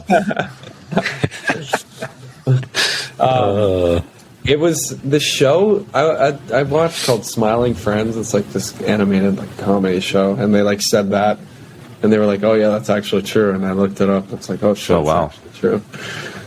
Yeah, it's kind of sad. It's like no more balloons. Yeah, see, Vic and I don't give a fuck. I'm like, sucks for your kids, everybody. You're like, well, shit, I don't know, you know. Maybe I have to go back to good old hydrogen. Yeah. I'm just like, what? Atmosphere, cow farts. I don't care. I'm not gonna be around much longer. No, I'm just kidding. I do care about the environment. Yeah, we should all do our part, man. And I think it's a natural byproduct. I think I think it's just a lot of things are common sense. I don't want to go off on tangents here, but it's so weird to me. I mean, there's a lot of flat earthers running around, and they'll argue till the sun goes down behind the flat, rectangular, behind the wall. The sun disappears behind the wall. Like that the fucking earth is flat. And I mean, we're not talking about people who see UFOs, either. Like we're talking about educated people. It's just bizarre. I feel like we all just buy into so much stuff, and then we'll just die on that wall or whatever the phrase is. Yeah, people hate being wrong. Yeah, and some people argue just for that. You nailed it. That's it right there. And they'll argue just for that sake, and it's just. I'm just sitting there going, really? Because for me personally, I'm always just like, I don't know, because I don't know most things, and maybe you do. Good for you, but sometimes people just start saying shit, and you're like, Yeah, and nowadays it's like not even like that noble to know things. It's like that fact I just spewed at you. Like that was seriously, you fucking Googled, right? It's like. Yeah. What did you did, once upon a time you had to actually go to a library and read books, and now you can just be like, you just take out your phone. That's it. You Google it, and then you can be Mr. fucking Smarty Pants, for 5 minutes after that. That's what people like to do all the time now. But I will tell you something really interesting, and I did do a Google check on this that I never knew. And with my, skunk moniker, I thought it was really cool. It empowered me. It made me feel powerful. So we were at this NAMM show, me and my fiance, and we went to the seminar, this speaker. It was a really cool thing, whatever. And she's kind of just talking about being your best self, and not self-help, but you know what I mean? For artists and stuff, and advice and tips, or one of these kind of things. So we go to this thing, and so she's like, but I want all you guys, I want people to meet each other and to talk and da. So she's like, everybody that, one row, turn around and talk to the person behind you. So we start talking to this girl, and the first thing, it's like this cellist out in Los Angeles. I'm like, sweet, I love meeting new people. Maybe we'll collaborate someday. So we start talking with her, and she's like, I guess she sees my name badge, or we're telling each other names. She's like, so skunk, and I'm like, yeah. And she's like, I know something about skunks. And she tells me that skunks are immune to snake venom, to poisonous venom. Oh, wow. And I was like, that is fucking so baller. It made me feel so badass. I mean, I'm not, but I feel like I am. That's right, bitches. I'm invincible. It made me feel invincible. I was like, yeah. So now I have a cool people are like, why are you called skunk? Dude, I don't know. Just please yourself. Make something up in your own head. Now I'm like because I'm immune to. What kind of fucking crazy cool answer would that be? Because I'm immune to snake. Yeah, that would be sick. Like, holy fucking shit! Yeah, this guy's just not crazy. only yeah, because not like only if I'm ever about to get into a fight, like that's what I'm gonna say, and they're gonna be like, "This motherfucker's crazy, dude." Yeah. Like, yeah, there you go. just take a fake rattlesnake away. and fucking like Will Ferrell and what was it? Will Ferrell in God, what was that movie? It was so ridiculous, but it was The Campaign. Did you guys see that movie? Oh shit! I remember seeing like, but I didn't see it. Will the Ferrell one where and he punched Zach a baby? Galifianakis. Yes, that movie's fucking hysterical, dude. I mean, Will Ferrell, and I mean, gets complete. There are certain parts which are just too dumb for me personally, but overall, that movie I think is fucking hilarious, and Zach Galifianakis is goddamn hysterical. But yeah, there's this part where like they're doing some kind of religious thing, and he picks up a rattlesnake, and it like bites him, and his whole fucking arm swells up or some shit. But anyway, Crazy. Tangent. Yeah, I'm not allergic. What's your superpower, Chris? I chipped this tooth 8 times in my life. 8? And it's 8, and it's still hanging in there. Well, it's like fake. It's like a filler or whatever you call it, but some of it. But, all right, here. Yeah. I don't really know if that's a superpower, but it's interesting, I guess. It's a good anecdote. Yeah. You know who has fake teeth? Harrison Ford. Really? Yeah, that gives hope to all children. Like, Harrison Ford's like the ultimate badass, right? Like I love Harrison Ford. Like because he's old, or like he's always No, good guess, because he is dirt old now. Yeah, he's still cool, even though he's like 90,000 years old. But, dude, but like he's just. I mean, like he's just so badass. But like, no, I saw this thing on him one time, and like when he was younger. He was in some episodes of this old Western show called Gunsmoke, I think was what it was called. No right? way. Some old thing from the 60s or something. Yeah. Yeah. And he's one of the very first gigs he had. He was in the show, fell down, something happened, hit something and knocked all his front teeth out. Oh, shit. So he's had like fake teeth ever since. Yeah. That's crazy. And maybe that's where he got that scar. I don't know. Like, because, he's got that scar right there. But. Wow. You want to see something super funny? Go to YouTube and watch David. Is his name David Blaine? Right, the magician.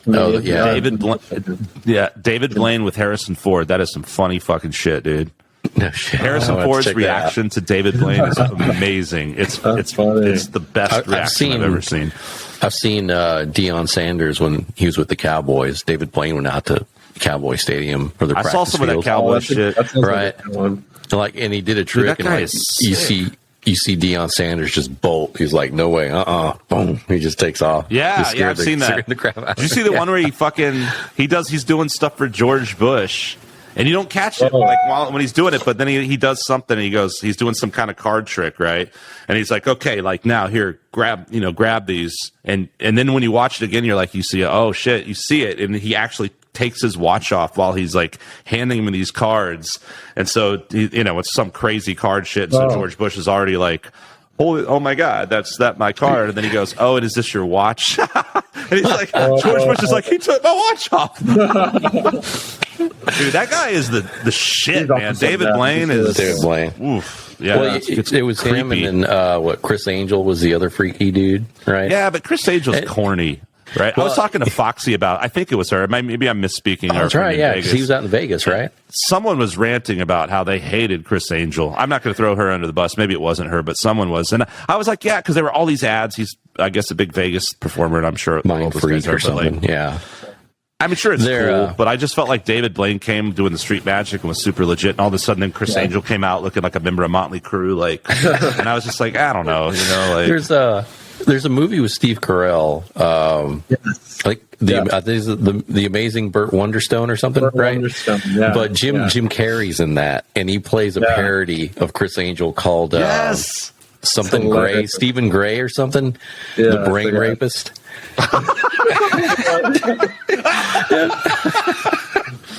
I feel like I've seen that and I forgot about it, because doesn't he like perform at a kid's birthday party or some shit? Yeah. Oh, I forgot about that. Or there's the one where he's laying on coals and he's just like snoring and screaming at the same time, and it's just hilarious. Dude, I'm gonna go watch that movie now. That's hilarious. That's actually a pretty hilarious movie. I mean, just Steve Carell, just he's pretty great, but just Jim Carrey just makes the movie. Oh man, I had forgotten all about that, dude. If you go to Netflix, there's a TV show called Magic for Humans. Check that guy out. He's another one of those street magicians. I think he's out in L.A., but he does some really crazy stuff. Was he just doing a bunch of tricks? Is he like talking about behind the scenes or something, or is he just like David Blaine special type stuff? It's like David Blaine stuff, but he's just like walking out in the streets of L.A. and he's just like doing tricks in front of people and just freaking people out. Dude, so speaking of LA and the Sunset Strip, I actually saw. I mean, it's impressive when you see it on the specials, and it's amazing, obviously. But then you're like, you're watching it, and it is camera TV, right? So you can be like, but when you see something in person, that's when it's just like totally mind blowing, right? And like, there was a guy, this old man at the Rainbow one time doing. I'll never forget, dude. He was just sitting there with these hot chicks, and he's just like. Doing magic? Yeah, like just doing card tricks. Like, and we walked up. My friend introduced me, and he was like, "Oh," he just started doing shit, and I was just like, "Jesus!" It was fucking crazy. It was awesome, man. Yeah, it was really cool. It's really cool. Yeah, I don't have nearly the patience to even begin to try to do one goddamn card trick, man, because it's so much practice with sleight of hand, and I have no coordination. I don't know how I managed to play guitar. I know one really good one, but it doesn't require any sleight of hand. Which is good. Well, that's the thing with card tricks, right? And just like anything nowadays, like the magic is gone for so many things because you can just Google it and learn it, right? Yeah. Which is fine. That's cool. I mean, and then it's impressive when you do it. But you're right. Like so many of these things, I don't say they're super obvious, but they're really like once someone shows you how you're doing, you're like, oh fuck. Yeah. A lot of it's just numbers, right? It's just counting. Yeah. Is that the one? Like, is that the one? It's one of those counting type deals. Numbers, math. Like I can't even explain it. It's just like yeah. Like my brother's wife's like really smart, and so we'll go when I'm visiting there. Like we'll go over there, and me and my brother started. I don't know when this started. This last year, we just started doing like ridiculously bad card tricks. Like because we were too lazy to actually learn a real card trick, and then we're just we're just like having beers and being silly, and so we're all laughing at how stupid we are.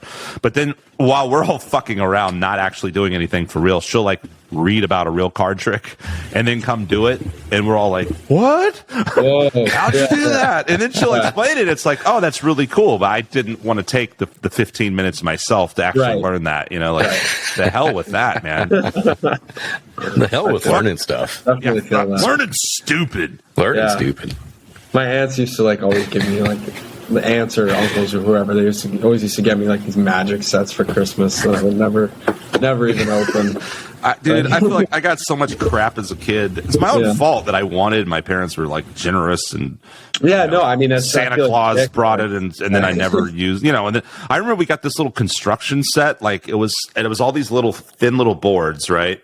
And I don't even remember what the context was anymore. You were supposed to build some kind of, and all we did, me and my brother, what we ended up doing was karate chopping all the boards. Like we literally just used it to like karate chop boards. Yeah. That's funny. I'm gonna run to the bathroom real quick. Oh yeah. Yeah. Sorry about that. Yeah, no worries. I need to check the text this way I'm not rude about it. Hello. Well, right now we'd like to give a shout out to our sponsors. Vic, would you like to take it? Oh, yeah. So that would be Godin Guitars, Tragan Guitars, Ernie Ball Strings, 5 Iron Woodworks. Who else? Those are good ones. We can say what's up to Yay Plus. I hope they get our podcast up on their site. Yeah, that's right. Yay Plus. Do we have any beer sponsors? We should. Not yet. We need to get some. We need to get an IPA sponsor to match my my invincible snobiness. Dude, I had some delicious IPAs recently. I don't remember what they were, but they were good. IPAs are so delicious. Goblinko. At the NAMM show? No, not. Actually, I think, you know what? There was one I think I might have had somewhere out there that was a local beer that was quite good, but I cannot remember. I was going to say, though, speaking of Godin guitars, right? So this NAMM, like I said, was way smaller. It was hardly any of the big performances or signings. I mean, there were some demos, there were a few things, but it wasn't like a typical gigantic NAMM, which you should definitely come in the future, Vic. It'd be fun, cool, man, to have you out there. But Sarah and I got super lucky because there were some certain companies I wanted to talk to and things I had kind of on the agenda. And then even though I wasn't performing or anything, we went by Godin, right? Just on, I think it was like Saturday night. and I was like, I should stop by and say hi and everything. Well, the guy that started the company, Robert, he's French. Godan. That's English. He had for retired, Robert, right? and his sons took over and everything. And my actual rep wasn't there or anything, but like I, loosely had met a couple of guys. But like anyway, we walk up, and it just so happens they were having this fucking like. I was like, hey, just wanted to stop by and say hi and this and that. And he's like, oh yeah, and it was this big sign, 50-year anniversary. So they were throwing this big party at the booth in the convention center.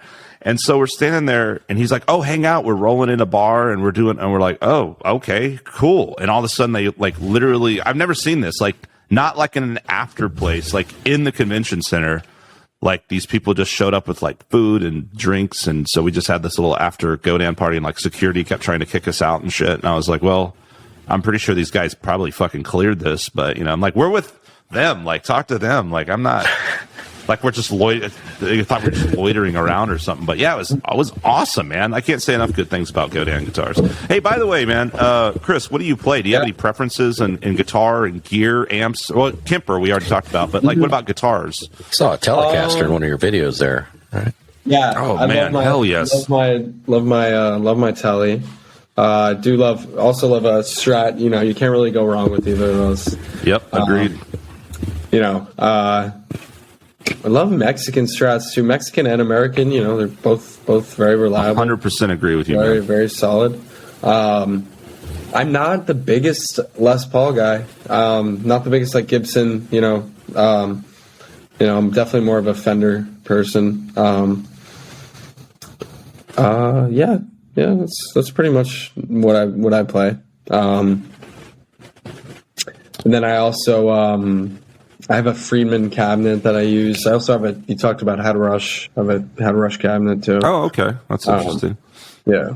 Like so with Head Rush, you just have like the speaker, right? Yeah, it's just like and then do you have like one of their boards or? No, I just. It's just that you have the speaker. The Kemper directly into the. Oh, right. Duh. Okay. That's interesting that you got that though. That makes sense. Okay. Mm-hmm. Yeah. Yeah. What are some of your vocal influences from where you were young, and then also guitar influences? Yeah, that's a good question. Definitely, I like saying. I usually start off with saying Kurt Cobain. Mm-hmm. He's probably been the biggest influence for me. Being a songwriter, being a vocalist. He was insane, super talented. Love Robert Plant, Led Zeppelin. Love those guys. King Cruel. I don't know if you guys are aware of him. I know the name. I haven't really listened. He's like it's hard to categorize him. A little jazzy, but he's got a really, really sick voice. His voice is like he sounds like a bottle of whiskey. Oh wow! Does it kind of have a low deep, baritone, deep and British, raspy, deep and British? Yeah, deep and British, like Tom Waits or something. Yeah, a little bit. British Tom Waits. Tom Waits. A little bit of that. Trying to think what else. Love Rage Against the Machine, Tom Morello. I'm going to see them this summer, which I'm cool. Super hype about. Fucking riff master right there, dude. Yeah. That first Rage record and the first Audio Slave record, I just think are two of the greatest riff records ever. Well, they're just flawless albums, both of those, right? Mm-hmm. Not to say that their other albums aren't good, but I think that both those debuts are so good.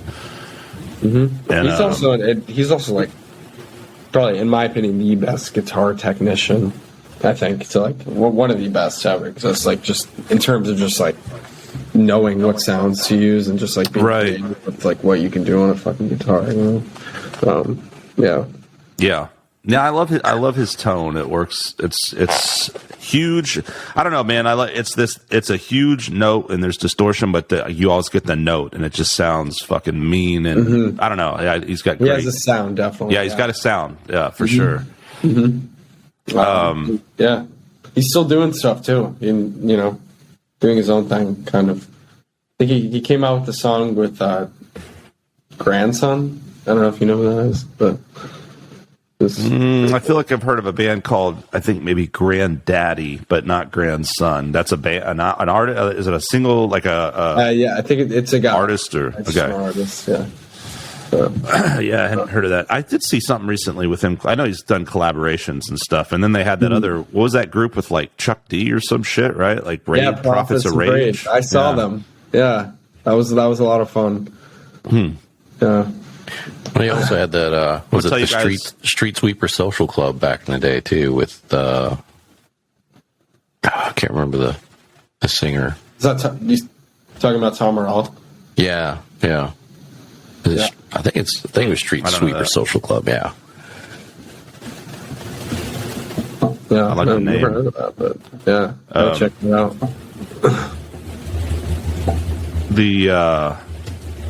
I know what I was going to say. No, just speaking of Public Enemy, Chuck D, right?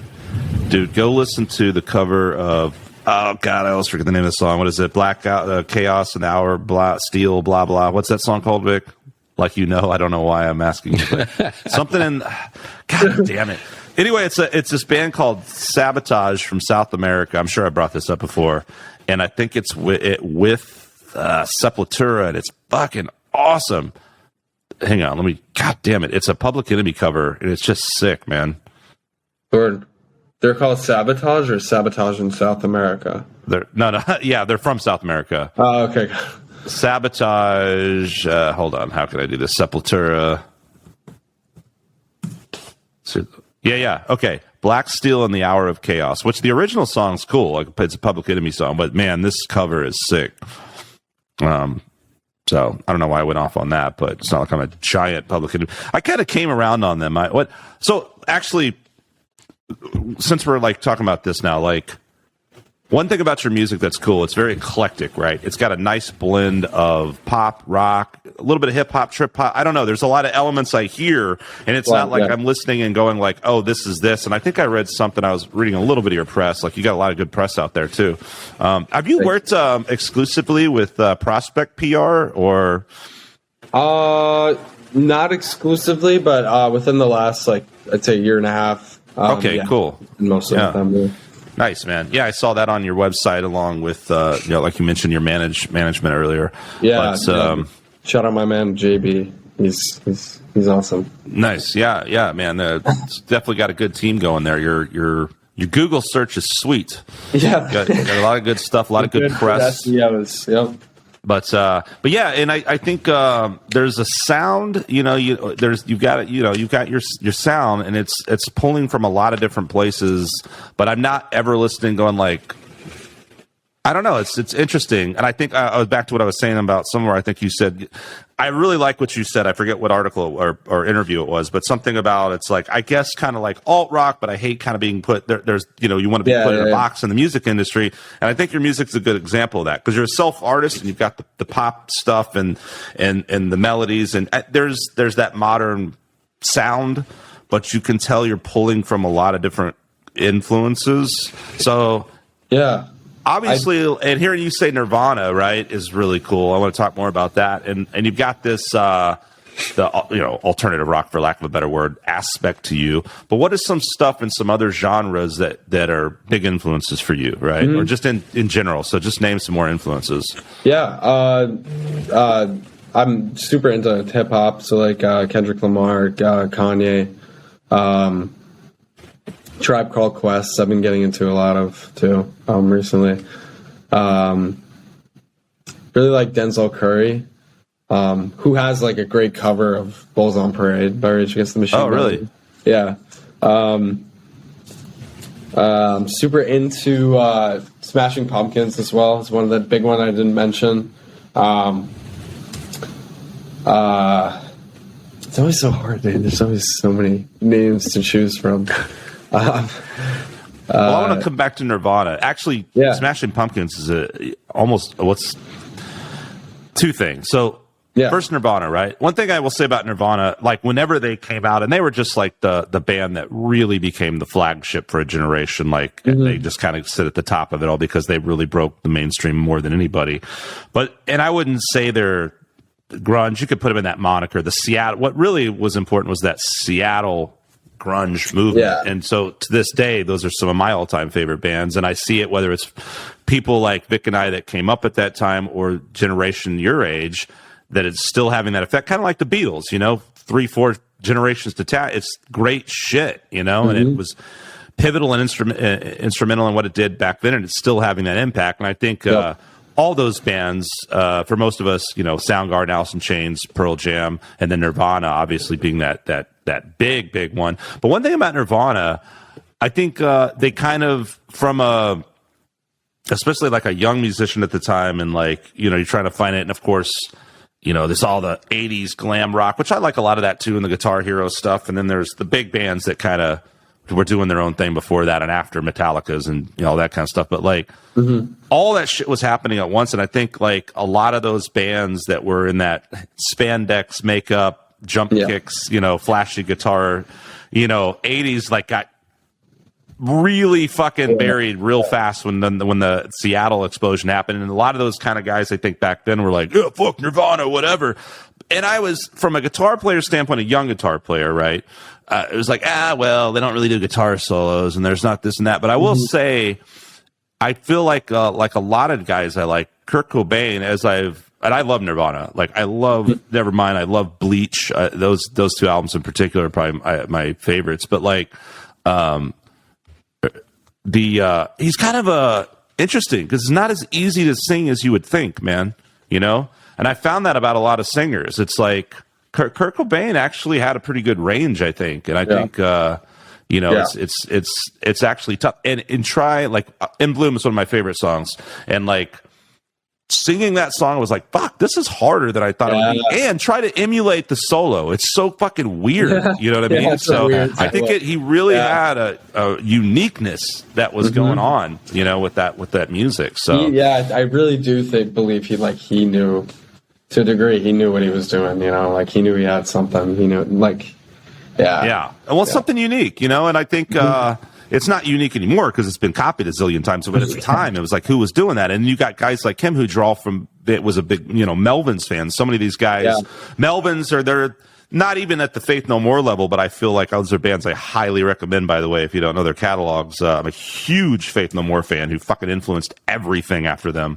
But Melvins, right? You got this grungy thing, and Buzz is just there's some weird shit, but it's who else sounds like that? And I know Kurt Cobain was a huge, influence, got a lot of influence from that. And then they just happened to explode and go mainstream. But I like that. And then what I was going to say about the Smashing Pumpkins thing that I think is interesting is Billy Corgan's a classic example of a guy with a, I don't want to say a bad voice, but it's not when you first hear Geddy Lee or Billy Corgan or Dave Mustaine, most people aren't going to be like, this is Pavarotti, this sounds beautiful.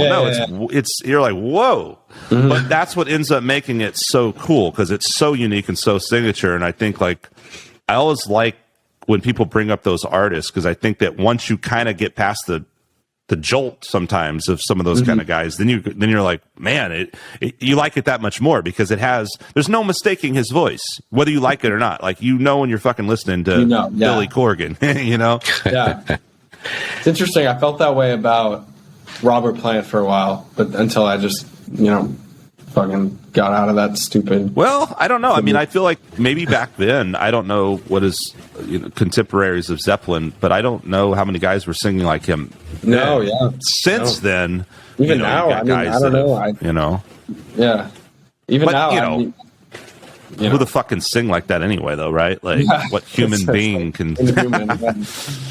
Unbelievable. Now I love that more than, and that's so cool because the vocal, voice is such a signature instrument. I think the beautiful thing about that, another one of my all-time favorite songwriters is Tom Petty. And then you got guys like Bob Dylan, who are really similar in a sense in their voices and just in songwriting. Yeah. But no one goes oh, what a beautiful angelic voice, but it's perfect for them. It's perfect for the songs, and it's the individual. And I learned that it just shows that I think what's awesome about that is, unlike any other instrument, you can express yourself and have you are unique. You can't, borrow that, right? You can't learn that. I mean, you can technically, and some people are blessed with, a wonderful voice, and the rest of us are, have whatever voice we have. But anybody can actually do it and find that sound in their unique character. So I think like vocalists more than anything, in some ways, I think is like an interesting, it's just something I always like to hear about influence wise for people,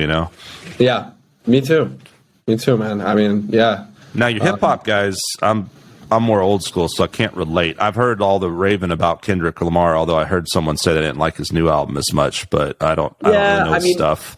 So it's hard to compare anything Kendrick makes now to anything he's done before, because everything he's done before is just like has been like so good.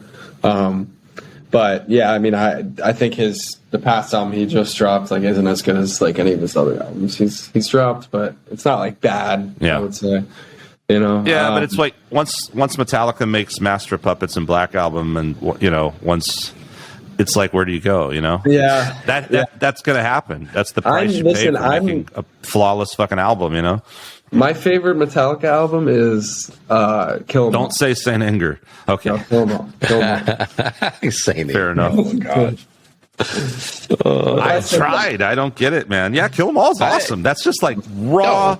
Teenage, so that is just raw fucking good. Aggression at its best, man. Yeah. I tried listening to Saint Anger a few weeks ago or a couple of months ago. I couldn't do it. I was like, God, I gotta turn this off. I can't get through it. Was that their newest one? I don't think. No. Saint Anger was this thing they put out in like 2003 when they were all in like rehab. Some kind of monster it was just the band was in a bad place, and they decided to go back to their garage roots and intentionally made an album that sounded like shit, but they made it sound so like shit that you can't even listen to it. The snare drum sounds like a fucking trash can lid, and it's the loudest thing in the mix. I'm not exaggerating. It's something. I mean, nothing else sounds like it. I'll give them that. And some people love it, and maybe the songs are okay, but from a sonic standpoint, I think they went so far that way that it's just like, whoa, it is. It's different. I don't know. It's hard. I mean, bands can. Another thing I think about being a band is I think like if you have one person who has a shitty idea, all it takes is like one more person to like be like, oh yeah, that's a good idea, and then, was Lars's idea.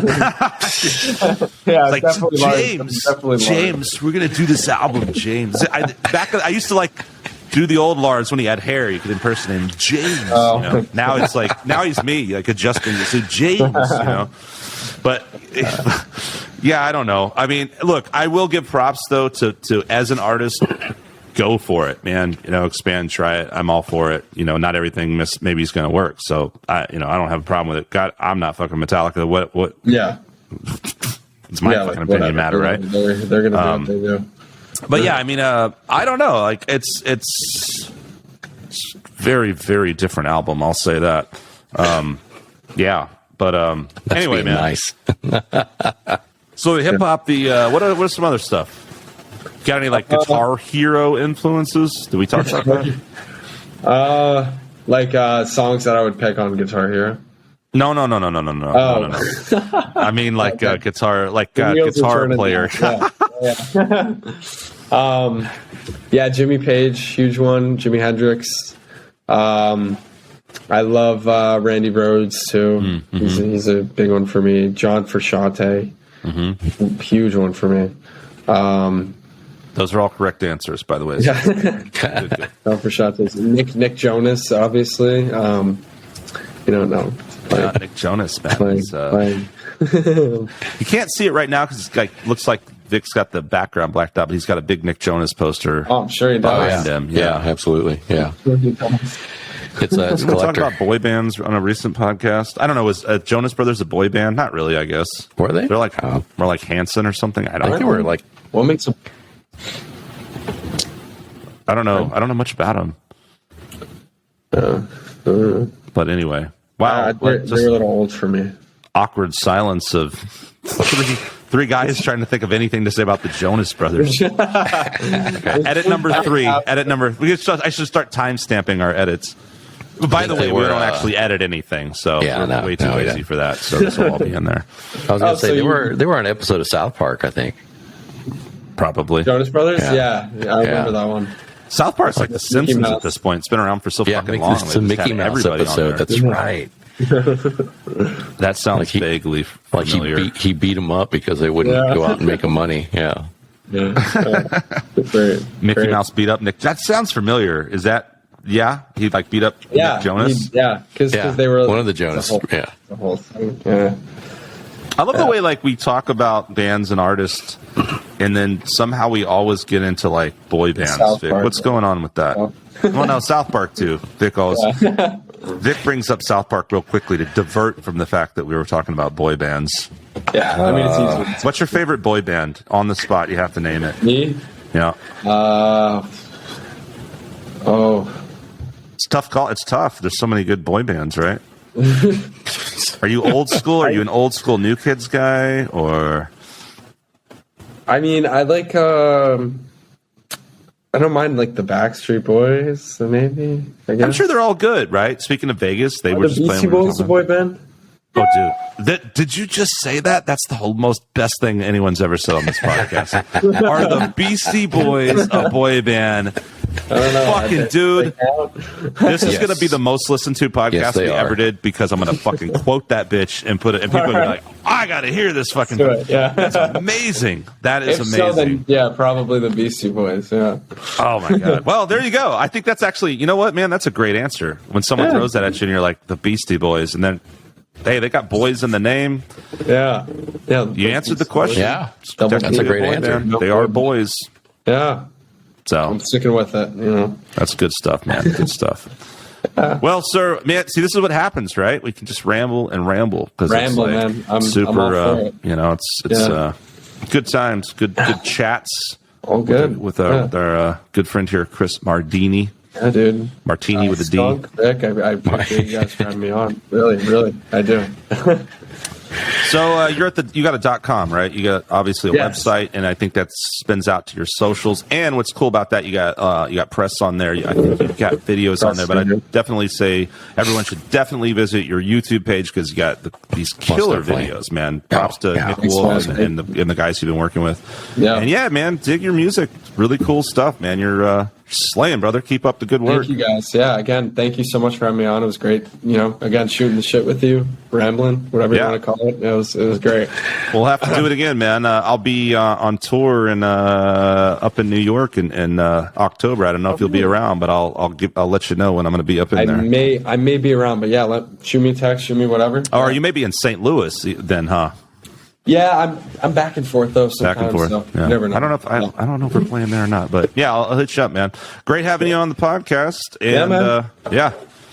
All right, everybody. Yeah. Go listen to some Chris Mardini and then listen to your favorite boy band, the Beastie Boys. Until next time, this has been Skunk Manhattan and Victor Ramos. Later. See you guys. Hey, folks, that concludes another episode of the podcast. Guest links will be available in the show notes. We'd like to thank our friends at Top Shelf Music for showcasing the podcast on their site. Be sure and check them out at topshelfmusicmag.com for the latest music news, reviews, and events. We'd also like to thank the folks over at Tragan Guitars, Godin Guitars, Ernie Ball Strings, and 5 Iron Woodworks. Have a great week and catch you on the next one.